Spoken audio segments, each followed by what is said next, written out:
Well, turning our attention to the northern border and the latest in the so-called Canadian Freedom Convoy. Here's a live look at the Ambassador Bridge, which reopened last night after protesters shut it down for nearly a week. Police making several arrests as they cleared the bridge of demonstrators.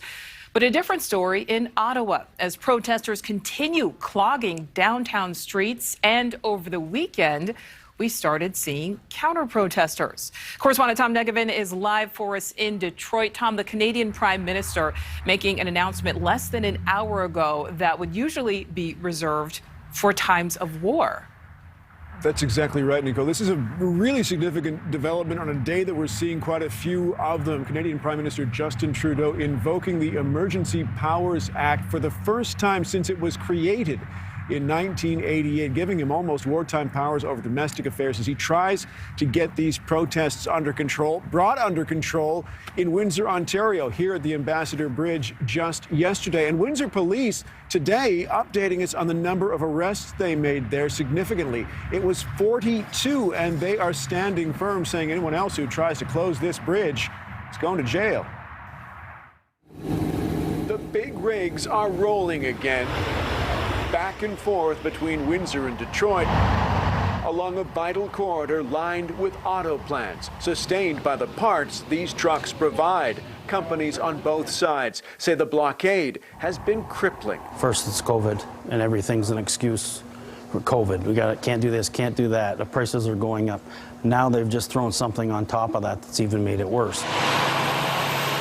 Looking at that by the numbers, it's been an expensive 6 days. About 10,000 commercial vehicles cross every day, moving $325 million worth of products, which amounts to 25% of all cross-border trade.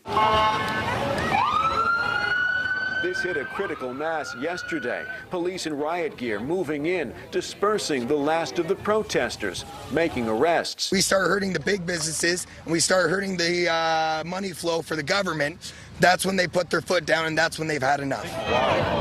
The Ambassador Bridge protest, inspired by this one in Canada's capital, going on for weeks, unchecked. Residents say truckers have been terrorizing them with impunity, their government afraid to act. People are scared to go to work, they're scared to leave their homes. And today, action. Ontario's premier announcing COVID restrictions will be rolled back days earlier than planned, insisting it's being done in spite of the protests, not because of political pressure. And we're here today, we're able to take this step now because of each and every one of you. And back with a live look at Canada's capital, Ottawa, and Prime Minister Justin Trudeau, who just a short time ago, has invoked the Emergency Powers Act for the first time since it was created in 1988. Its predecessor was something called the War Measures Act. The only prime minister to invoke that was during the October crisis, and that was Prime Minister Pierre Trudeau, Justin Trudeau's father. Very dramatic development in Canada's capital today. And other developments that are pretty dramatic along the Canada-U.S. border. Coutts, Alberta, on the border with Montana. The RCMP saying they made 11 arrests there early this morning and seized weapons, long guns, handguns, even body armor, Nichole. So this is a pretty serious situation, and it appears that Canada's Prime Minister is treating it that way. Absolutely. We know you are staying on top of that. Tom, thank you for that. Thank you for watching. Click the red subscribe button below so you can get more of NewsNation's fact-driven, unbiased coverage.